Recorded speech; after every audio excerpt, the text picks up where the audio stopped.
નમસ્કાર વિદ્યાર્થી મિત્રો, 11th સાયન્સના કેમિસ્ટ્રી વિષયના વિડિયો લેક્ચર નંબર 2માં આપ સૌનું હાર્દિક સ્વાગત છે. બાળકો, હવે આપણે લાસ્ટ લેક્ચરની અંદર તમને આખો ઇન્ટ્રોડક્શન લેક્ચર હતો, જેમાં આપણા કેમિસ્ટ્રીની શાખા પ્લસ પરમાણુ તત્વોની સંખ્યા, આપણા કેમિસ્ટ્રીની અંદર આવતા દરેક ભાગ, બરાબર, ભાગ 1 અને 2માં આવતા 7 ચેપ્ટરો, એ પૈકી આપણે ભાગ 1ના 7 ચેપ્ટરોના નામ તથા નીટ અને JEE માટે જે પ્રાથમિક માહિતી હતી એ બધી આપણે ભણી. ત્યારે જ મેં તમને કહી રાખેલું બાળકો કે આપણે જે સિલેબસ સ્ટાર્ટ કરી રહ્યા છીએ એ ચેપ્ટર નંબર 3થી સ્ટાર્ટ કરવો છે, બરાબર. અને ચેપ્ટર નંબર 3નું નામ આપણું છે તત્વોનું વર્ગીકરણ અને ગુણધર્મોમાં આવર્તતીતતા. બાળકો, અહીંયા શબ્દ તમને તત્વોનું વર્ગીકરણ એમાંય કોઈને પ્રોબ્લેમ નથી, ગુણધર્મ એ શબ્દમાં પણ કોઈને પ્રોબ્લેમ નથી. પ્રોબ્લેમ એક જ આવે કે સાહેબ આ ગુણધર્મોમાં આવર્તિતતા, આનો મતલબ શું? બાળકો, ગુણધર્મોમાં આવર્તતીતતાનો મતલબ થાય પુનરાવર્તન. આવર્તિતતાનો મતલબ શું થાય બાળકો? પુનરાવર્તન. એટલે કે અમુક અમુક તત્વોમાં અમુક અમુક ગુણ રિપીટ થશે, એના વિશે ભણવાનું થશે. ઓકે, તો સૌથી પહેલા આપણે ટોપિક નંબર 3.1 એટલે કે 3.1 આપણે સ્ટાર્ટ કરીએ. શું છે ટોપિક? તો કે ભાઈ, આપણને તત્વોના વર્ગીકરણની આવશ્યકતા શા માટે જરૂરી જણાય? સૌથી પહેલો પોઈન્ટ કે સાહેબ ખોટે ખોટું વર્ગીકરણ કર્યું ને ખોટે ખોટું આ ચેપ્ટર નંબર 3 આવ્યું એને કરતાં એક ઓછું આવત, બરાબર ને? બાળકો, વર્ગીકરણ ક્યારે કરવું પડે કે જ્યારે છે ને આપણી પાસે દરેકનો અલગ અલગ અભ્યાસ કરવો છે ને તમને થોડો મુશ્કેલ પડતો હોય. જેમ કે તમે 9મા અને 10મા ધોરણની અંદર વિજ્ઞાન વિષયની અંદર વનસ્પતિ વર્ગીકરણ, પ્રાણી સૃષ્ટિનું વર્ગીકરણ, આવું બધું ભણ્યા. તમે વિચાર કરો, ત્યાં વનસ્પતિ અને પ્રાણી સૃષ્ટિનું વર્ગીકરણ શું કામ કરવું પડ્યું બાળકો? તો કે એની પાછળનું રીઝન એ જ છે. વનસ્પતિની બાળકો કેટલી બધી પ્રજાતિઓ છે, વનસ્પતિ કેટલી જાતની છે. શું તમે એક એક એક એક એક કે ભાઈ હાલો આજે આંબો ભણીએ, આવતીકાલે લીમડા વિશે ભણશું, તો શું તમે આવી રીતે એક એક એક એક વનસ્પતિ ભણવા જાઓ તો બાળકો દાખલા તરીકે 10,000 વનસ્પતિ હોય તો તમે દરરોજની એક વનસ્પતિ ભણો તો 10,000 દી થાય. હવે વિચાર કરો તો આવી રીતે તમે એક એક વનસ્પતિ, એક એક પ્રાણી વિશે ભણવું શક્ય નથી. પ્રેક્ટિકલી એ ઘણો બધો સમય માગી લે બાળકો. તો એવા કિસ્સાની અંદર કે જ્યારે કોઈ સંખ્યા વધી ગઈ હોય આપણી પાસે, ચાહે પ્રાણી હોય, વનસ્પતિ હોય, તત્વો હોય કે કોઈ પણ માહિતી છે કે જ્યારે ખૂબ વિસ્તૃત થઈ ગઈ હોય અને એને તમારે ટૂંકા ગાળાની અંદર ભણવી હોય તો તમારે એનું વર્ગીકરણ એ બેસ્ટ વે છે. ઓકે, એટલે કે અહીંયા આગળ આપણે તત્વોના વર્ગીકરણની જરૂરિયાત શું કામ ઊભી થઈ? તો કે આટલા ડિસ્કશનથી હવે તમારા મગજમાં થોડું ક્લિયર થયું હશે કે સાહેબ અહીંયા આગળ તત્વોનું વર્ગીકરણ એટલા માટે કરવું પડે છે કેમ કે દરેક તત્વોના ગુણધર્મો, દરેક તત્વમાંથી બનતા સંયોજનોના ગુણધર્મો, આ બધું બાળકો અલગ અલગ અલગ અલગ ભણવા જઈએ તો વિચાર કરો કેટલું બધું લાંબુ થાય. જસ્ટ ખાલી હું તમને એક ઉદાહરણ આપું ને તો તમે વિચાર કરો કે તમે 2 તત્વો ઓળખતા જશો. એક છે નાઇટ્રોજન અને એક છે ઓક્સિજન. હવે જો વર્ગીકરણ હું કામ કરવું પડે એનું કારણ કહું. જો તમે નાઇટ્રોજનના હાલો કદાચ અલગથી ગુણધર્મો ભણી લો, બરાબર, ઓક્સિજનના કદાચ તમે અલગથી ગુણધર્મો ભણી લો. કેમ? તો કે સાહેબ 2 તત્વો છે, બરાબર, પણ હવે એ 2 તત્વોમાંથી કેટલા સંયોજન બને? તો વિચાર કરો બળકો, એ 2 તત્વોમાંથી કેટલા સંયોજન? તો કે NO2 એટલે કે નાઇટ્રિક ઓક્સાઇડ, નાઇટ્રોજન ડાયોક્સાઇડ, પછી N2O3 ડાયનાઇટ્રોજન ટ્રાયોક્સાઇડ, N2O4 ડાયનાઇટ્રોજન ટેટ્રોક્સાઇડ, N2O5 ડાયનાઇટ્રોજન પેન્ટોક્સાઇડ. હવે વિચાર કરો, તમારે આ બધા વિશે ગુણધર્મો ભણવા પડે. કેમ? તો કે આ બધા નાઇટ્રોજન અને ઓક્સિજનના સંયોજન. હવે વિચાર કરો, આમાંથી પાછા આગળ કંઈક નવા સંયોજન બનતા હોય તો એમ જોવા જાઓ બાળકો તો ખાલી તમારી પાસે આમ જોવો તો બે જ તત્વો છે. તે બે તત્વોના ગુણધર્મો, પછી એમાંથી જેટલા સંયોજનો તૈયાર થાય દરેકના ગુણધર્મો બધાનો બાળકો અલગ અલગ અભ્યાસ કરવો ટૂંકા ગાળાની અંદર પોસિબલ નથી. તો હવે તમને ખ્યાલ આવ્યો છે બાળકો શું કામ વર્ગીકરણ કરવું પડ્યું? કેમ કે આપણે ટૂંકા ગાળાની અંદર બધા તત્વો વિશે ભણી લેવું છે થોડું થોડું, એટલા માટે આપણે વર્ગીકરણ કરવું પડે છે. તો જુઓ સૌથી પહેલો પોઈન્ટ કે આપણે જાણીએ છીએ કે બધા જ પ્રકારના દ્રવ્યોના પાયાનો એકમ તત્વ છે. બાળકો પૃથ્વી ઉપર દ્રવ્ય ક્યાં છે એ કેમ ખબર પડે? તો બાળકો જે પદાર્થ દળ ધરાવતો હોય અને જગ્યા રોકતો હોય, તો બાળકો જે પદાર્થ દળ ધરાવે અને જગ્યા રોકે, તો બાળકો જે પદાર્થ દળ ધરાવે જગ્યા રોકે એને દ્રવ્ય છે એવું કહેવાય. બરાબર? ઓકે. અને કોઈ પણ દ્રવ્ય વિશે તમે જ્યારે વિચાર કરો ને બાળકો, તો દરેક દ્રવ્યના પાયાનો એકમમાં કોણ આવે? તત્વ આવે. મતલબ તમે દાખલા તરીકે મારા હાથમાં અત્યારે એક માર્કર પેન છે બાળકો, આને દ્રવ્ય છે કેમ? તો કે દળ ધરાવે ને જગ્યા રોકે છે. તો આમાં પણ પાયાનો ઘટક કોણ? તો કે બાળકો તત્વ. તો અહીંયા પાયાનો ઘટક તત્વ જ છે. તો હવે પ્રશ્ન એ છે કે સાહેબ તમે ગયા લેક્ચરમાં કીધું હતું કે આપણી પાસે 118 તત્વો છે. તો શું સાહેબ પહેલેથી આપણી પાસે 118 તત્વો જ હતા?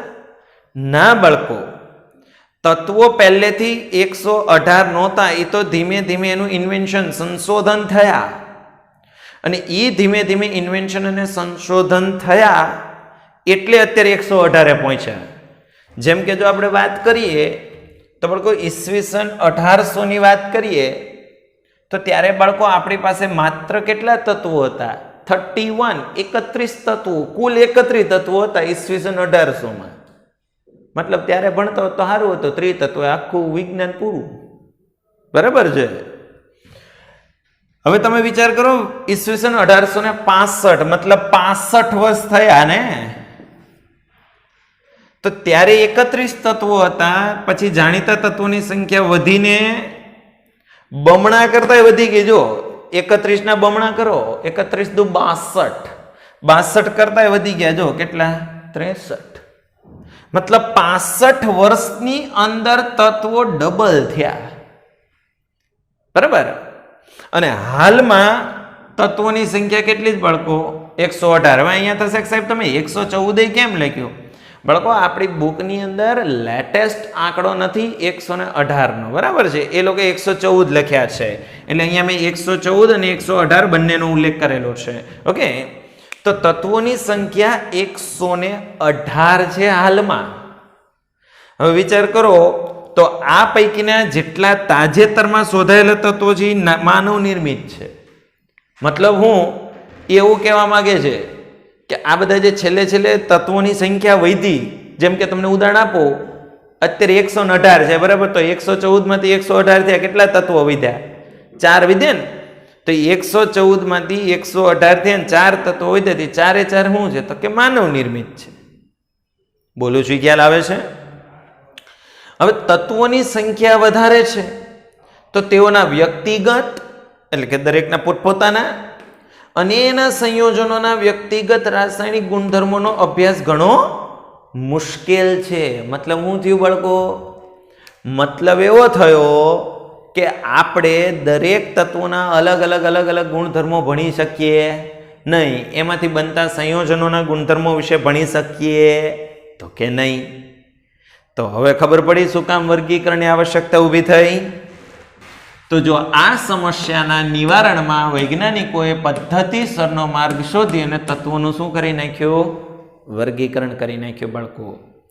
હવે અહીંયા આગળ એ લોકોએ વર્ગીકરણ માત્ર કરવા ખાતર નહોતું કર્યું કે હાલો ભાઈ અત્યારે પ્રોબ્લેમ છે વર્ગીકરણ કરી નાખો, વાર્તા પતે. બાળકો એ લોકોએ વર્ગીકરણ છે એ માત્ર તત્વોના રાસાયણિક સત્ય જ નહીં પરંતુ નવા તત્વોની આગાહી કરવા તર્કસંગત દલીલો પણ પૂરી પાડી. એટલે બાળકો જે વૈજ્ઞાનિકોએ આ વર્ગીકરણ કર્યું એણે માત્ર વર્ગીકરણ કરવા ખાતર કે હાલો ભાઈ પ્રોબ્લેમ છે અત્યારે વર્ગીકરણ કરી નાખો એટલે વાર્તા પતે, એ માટે વર્ગીકરણ નહોતું કર્યું. એ લોકોએ એવી રીતે વર્ગીકરણ કર્યું કે એ સમયે જેટલા તત્વો હતા એના રાસાયણિક ગુણધર્મોની માહિતી પણ મળી, અને સાથે સાથે જે તત્વો નહોતા એ સમયે, જે તત્વો હાજર નહોતા એના તો કે નવા નવા તત્વોની આગાહી કરવા કે અહીંયા આવું તત્વ શોધાશે, એવી તર્કસંગત દલીલો પણ એ લોકોએ પૂરી પાડી. એટલે વર્ગીકરણ જે કર્યું એ બહુ જ અગત્યનું હતું કે જે તત્વો એ સમયે હાજર હતા એના તો ગુણધર્મો ભણી જ શકાણે, પણ કેટલાક નવા તત્વો ઇન ફ્યુચર હવે આવશે, બરાબર, એની વિશે પણ એ લોકોએ આગાહી કરી હતી. ખ્યાલ આવે છે? તો હવે આ વર્ગીકરણની શું કામ જરૂરિયાત હતી એ ટોપિક આપણે અહીંયા ડિસ્કસ કર્યો. ઓકે, હવે આપણો નેક્સ્ટ ટોપિક આવે છે ટોપિક નંબર 3.2. 3.2 નું હેડિંગ છે બાળકો, આવર્તી વર્ગીકરણની ઉત્પત્તિ. મતલબ તમે બાળકો 10મા ધોરણ સુધી શીખીને આવ્યા છો, તમારી પાસે એક આધુનિક આવર્ત કોષ્ટક છે કે જેમાં દરેક તત્વો અલગ અલગ સ્થાન ઉપર ગોઠવેલા છે. હવે કેવી રીતે ગોઠવેલા છે? તો કે બાળકો એ તત્વો એવી રીતે ગોઠવેલા છે કે જેના ગુણધર્મો એક સમાન હોય, એને કાં તો એક જ ઊભા સ્તંભમાં કાં તો એક જ આડી હરોળમાં રાખેલા છે.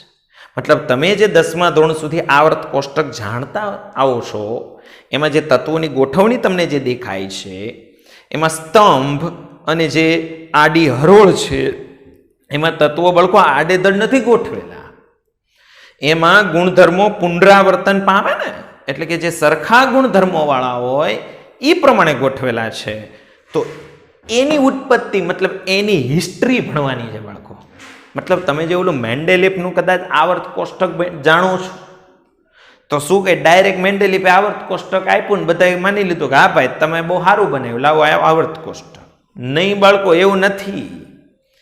એ આવર્ત કોષ્ટક બનાવવામાં ઘણા વૈજ્ઞાનિકોએ પોતાની આખી જિંદગી આપી દીધી છે, બરાબર. એ કોઈ એક વ્યક્તિનું પરિણામ નથી, બરાબર છે. એમાં બાળકો ઘણા બધા વૈજ્ઞાનિકોએ પ્રયોગો કર્યા, એના અવલોકનો લેવાયા, એના તારણો કઢાણા, અને પછીથી આખું આપણું આવર્ત કોષ્ટક જે તમે તૈયાર ભણો છો એની ઉત્પત્તિ થઈ. તો જુઓ, તત્વનું સમૂહમાં વર્ગીકરણ, પછી આવર્ત નિયમ, આપણે આ ચેપ્ટરની અંદર આગળ આવશે શું છે આવર્ત નિયમ, મેન્ડેલિફે રજૂ કરેલો. પછી આવર્ત કોષ્ટકનો વિકાસ ઘણા વૈજ્ઞાનિકોના અવલોકનો અને પ્રયોગોમાંથી મેળવેલા તેમના જ્ઞાનનું પરિણામ છે. એટલે કહેવાનો મતલબ શું થયો બાળકો કે અહીંયા આગળ તમે જે 10મા ધોરણ સુધી મેન્ડેલિફનું આવર્ત કોષ્ટક જે ભણીને આવ્યા બાળકો, ડાયરેક્ટ મેન્ડેલિફે આપી દીધું ને બધે સ્વીકાર્યું એમ નથી. એમાં ઘણા બધા વર્ષો વીત્યા, ઘણા બધા વૈજ્ઞાનિકોએ પોતાનો ફાળો આપ્યો અને પછી એના નિચોડ સ્વરૂપે આખું તૈયાર થયું, બરાબર. હા, આ પાઠમાં આપણે એ પણ ડિસ્કસ કરશું કે તો સાહેબ એમાં ખાલી મેન્ડેલિફનું જ કેમ નામ આવે છે બાળકો. એના વિશે પણ આપણે આગળ જતા આ જ ચેપ્ટરની અંદર ડિસ્કસ કરીશું. શા માટે માત્ર મેન્ડેલિફનું જ નામ આપ્યું, કેમ બીજા બધાના નામ ન આવ્યા? ઓકે, જુઓ બાળકો, તો ઘણા બધા વ્યક્તિઓ હતા, પણ એમાંથી આપણે ગણ્યા ગાંઠા અમુક 4 વ્યક્તિઓ વિશે ભણીશું. પહેલો છે આપણે જ્હોન ડોબ્રેનર, એટલે કે આવર્ત કોષ્ટકના વિકાસમાં સૌથી પહેલું પગલું માંડનાર વ્યક્તિ કોણ? તો કે જ્હોન ડોબ્રેનર. જ્હોન ડોબ્રેનર જે બાળકો જર્મન સાયન્ટિસ્ટ છે, જર્મન રસાયણ શાસ્ત્રી છે, અને એણે 1800ની શરૂઆતના દશકોમાં, એટલે કે 1800ની આજુબાજુ, એટલે કે 1810 1820ના ગાળાની અંદર, બરાબર, શરૂઆત દશક એટલે 10 વર્ષ, બરાબર. તો એ 1800ની સાલમાં શરૂઆતના દશકોની અંદર એણે પોતાના કાર્ય કર્યા. શેના ઉપર એણે વિચાર કર્યો તો બાળકો? એણે શું વિચાર કર્યો તો કે ભાઈ તત્વોના ગુણધર્મોના વલણો. એટલે હું બાળકો તો કે ત્યાં સુધી બાળકો આ જે ડોબ્રેનર ભાઈ નતા આવ્યા ને, તો બાળકો ડોબ્રેનર ભાઈ નતા આવ્યા ત્યાં સુધી બધા વ્યક્તિઓ છે ને, બધા સાયન્ટિસ્ટો એ તત્વની શોધ પાછળ પડ્યા હતા. ડોબ્રેનરે લોકોના મનમાં એક વિચાર નવો પેદા કર્યો. શું? તો કે ભાઈ આ તત્વો આપણી પાસે એટલા બધા છે, તો એના ગુણધર્મોના વલણો કેવા હશે? એમ કે ભાઈ ગુણધર્મો રિપીટ થાય છે, રિપીટ નથી થતા, બદલાય છે તો કેવી રીતે બદલાય છે, કેટલા અંશે બદલાવ આવે છે. તો આવા બધા ગુણધર્મોના વલણો વિશે વિચાર કરનાર પ્રથમ વ્યક્તિ કોણ હતા? જ્હોન ડોબ્રેનર. બોલું છું, ખ્યાલ આવે છે બાળકો? ઓકે, સરસ. તો ડોબ્રેનરે શું કાર્ય કર્યું બાળકો? બરાબર છે, ડોબ્રેનરે શું કાર્ય કર્યું? તો ડોબ્રેનર છે ને, એણે વર્ષ 1829 સુધીમાં 3 તત્વો વાળા કેટલાક સમૂહોના ભૌતિક અને રાસાયણિક ગુણધર્મોમાં સામ્યતા નોંધી. મતલબ શું બાળકો? તો કે આ જે ડોબ્રેનર ભાઈ હતા એના સમયે એની પાસે જેટલા તત્વો અવેલેબલ હતા, ડોબ્રેનરના સમયમાં જેટલા તત્વો બાળકો અવેલેબલ હતા એમાંથી એણે એવું જોયું કે સમાન ગુણધર્મો કેટલાક તત્વોના હતા. કેટલાક તત્વોના ગુણધર્મો કેવા હતા બાળકો? સમાન હતા. અને જોવાની ખૂબી એ કે સમાન ગુણધર્મો વાળા તત્વો જે 3 ની જોડીમાં હતા, એટલે કે 3 ના સમૂહમાં હતા, એટલે કે ત્રિપુટીમાં હતા એમ. એટલે કે એના સમયે, દાખલા તરીકે માની લો કે એના સમયમાં 30 તત્વો હશે, તો એની પાસે 10 ત્રિપુટી હતી. એટલે કે 3 તત્વો એવા હતા, બરાબર, કે જેના ગુણધર્મો સમાન હોય. એટલે કે એણે પોતે એના સમયમાં જેટલા તત્વો અવેલેબલ હતા એમાંથી સમાન ગુણધર્મો વાળા 3 તત્વોની એણે શું કરી હતી? ત્રિપુટી બનાવી. બરાબર, કે જેના ભૌતિક અને રાસાયણિક ગુણધર્મો સમાન હોય એવી ત્રિપુટીની એને નોંધ કરી. પ્રત્યેક કિસ્સામાં એને એક બીજી માહિતી મળી. શું? તો કે પ્રત્યેક કિસ્સામાં ત્રિપુટીની મધ્યમાં રહેલા તત્વોનો પરમાણવીય ભાર બાકી 2 તત્વોના કુલ પરમાણવીય ભાર કરતા અડધો જોવા મળ્યો. મતલબ શું? તો કે ત્રિપુટીમાં એની પાસે 3 તત્વો હતા. ફોર એક્ઝામ્પલ, તો કે એક હતું લિથિયમ, એક સોડિયમ અને પોટેશિયમ. બાળકો 20 તત્વો સુધી તમારે 10મા ધોરણમાં પણ આવી ગયું છે, બરાબર. Li એટલે કયું તત્વ છે? લિથિયમ. Na એટલે કે સોડિયમ અને K મતલબ પોટેશિયમ. તો બાળકો ડોબ્રેનરે નોંધ્યું કે ભાઈ લિથિયમ, સોડિયમ અને પોટેશિયમ ત્રણેયના ભૌતિક અને રાસાયણિક ગુણધર્મોમાં કેટલીક સામ્યતા હતી. હવે એને જે 3 તત્વો ગોઠવા, જે ત્રિપુટી બનાવી, એમાં એને એક બીજી વસ્તુ જોવા મળી. શું? તો કે પ્રથમ તત્વ અને ત્રીજા તત્વ નો જે પરમાણુ ભાર હોય એનો સરવાળો કરો. હવે બાળકો પરમાણુ ભાર એટલે શું? તો કે કોઈ પણ પરમાણુના કેન્દ્રમાં રહેલા પ્રોટોન અને ન્યુટ્રોનની સંખ્યાનો સરવાળો. રેડી? કોઈ પણ તત્વનો પરમાણુય ભાર એટલે હું? પરમાણુના કેન્દ્રમાં રહેલા પ્રોટોન અને ન્યુટ્રોનની સંખ્યાનો સરવાળો એટલે પરમાણુય ભાર. ઓકે, તો જો એને એવું નોંધ્યું કે ભાઈ ત્રિપુટી બનાવી તો પહેલા તત્વનો અને ત્રીજા તત્વનો બેના પરમાણુય ભારનો એને સરવાળો કર્યો, બરાબર, અને એનું સરેરાશ કર્યું, મતલબ કે અડધું કર્યું. તો જો પ્રત્યેક કિસ્સામાં ત્રિપુટીની મધ્યમાં રહેલા તત્વોનો પરમાણુય ભાર બાકી 2 તત્વોના કુલ પરમાણુય ભાર કરતા અડધો. તો જો આ ત્રિપુટી, એમાં મધ્યમાં રહેલું કોણ? તો કે સોડિયમ. તો સોડિયમનો પરમાણુય ભાર કેટલો આવતો હતો? તો કે પ્રથમ અને ત્રીજા તત્વનો જે કુલ પરમાણુય ભાર હોય એનું અડધું કરો તો 39 અને 7 એટલે બાળકો 46 થાય. એને ભાગ્યા 2 કરો, શું આવે? 23 આવે. તો જો 23 કોનો પરમાણુય ભાર હતો? તો કે સોડિયમનો. એટલે કે ત્રિપુટીના મધ્યમાં રહેલા તત્વોનો પરમાણુય ભાર ત્રિપુટીના પ્રથમ અને ત્રીજા તત્વના પરમાણુય ભારનો સરેરાશ હતો. ઓકે, હવે અહીંયા આગળ બાળકો એક વસ્તુ ખાસ તમને કહી દઉં, આપણી બુકની અંદર ઉલ્લેખ નથી પણ એ તમને કહી દઉં કે હરેક વખતે આ સરેરાશ આવે છે એવું નહોતું, પણ ખરેખર અહીંયા આપણી બુકની અંદર એમ લખ્યો છે કે કુલ પરમાણુય ભાર કરતા અડધા જેટલો. બાળકો ખરેખર એક્ઝેક્ટલી અડધો કોકમાં જ આવતો હતો. ત્યાં શબ્દ ખરેખર એવો વાપરવો જોઈએ સરેરાશ અડધો જે લીધો ને એની આજુબાજુનો. એટલે દાખલા તરીકે અહીંયા 23 આવી ગયો એ બરાબર છે, પણ હજુ આપણે નેક્સ્ટ લેક્ચર જ્યારે લેશું ને ત્યારે પાછા ડિસ્કસ કરશું, બીજી બધી ત્રિપુટી પણ લેશું ત્યારે હું તમને પાછો કહીશ કે જો અહીં અડધો નથી આવતો પણ અડધાની આજુબાજુ આવતો હતો, બરાબર. એટલે એણે એવું કહી દીધું અડધો, એમ આપણી બુકની અંદર એવું લખ્યું અડધો જોવા મળે. અને ડોબ્રેનરે સૂચવેલ આ સંબંધને ત્રિપુટીનો નિયમ કહેવાય. એટલે કે ડોબ્રેનરે જે એવું નોંધ્યું, બરાબર, કે ભાઈ ત્રિપુટીમાંના 3 તત્વોના ભૌતિક અને રાસાયણિક ગુણધર્મો સરખા હોય, મધ્યમાં રહેલા તત્વોનો પરમાણુય ભાર ત્રિપુટીમાંના પ્રથમ અને ત્રીજા તત્વના પરમાણુય ભારના પરમાણુય ભારનો જે કુલ સરવાળો હોય એના કરતા અડધો હોય છે. આવું નોંધનાર સૌથી પહેલો વ્યક્તિ કોણ હતો બળકો? ડોબ્રેનર. બળકો હજુ આપણે ડોબ્રેનરની 2 ત્રિપુટી ભણવાની છે, બરાબર, કેલ્શિયમ, સ્ટ્રોન્શિયમ, બેરિયમ, ક્લોરીન, બ્રોમિન અને આયોડિનની. અને ડોબ્રેનર ભાઈનું નામ કેમ બીજે ક્યાંય નથી આવતું? તમે 10મા ધોરણથી મેન્ડેલિફને ઓળખો, ડોબ્રેનરને નહોતા ઓળખતા, તો શું કામ ડોબ્રેનર ભાઈનું નામ નથી આવ્યું આગળ જતા? તો એના વિશે બરાબર આગળના લેક્ચરમાં ડિસ્કસ કરીશું. આશા રાખો કે તમને આજનો વિડીયો લેક્ચર પસંદ આવ્યો હશે. અને બાળકો, જો તમને અમારા વિડીયો લેક્ચર પસંદ આવે છે તો એને લાઈક અને શેર જરૂરથી કરજો. ઓકે.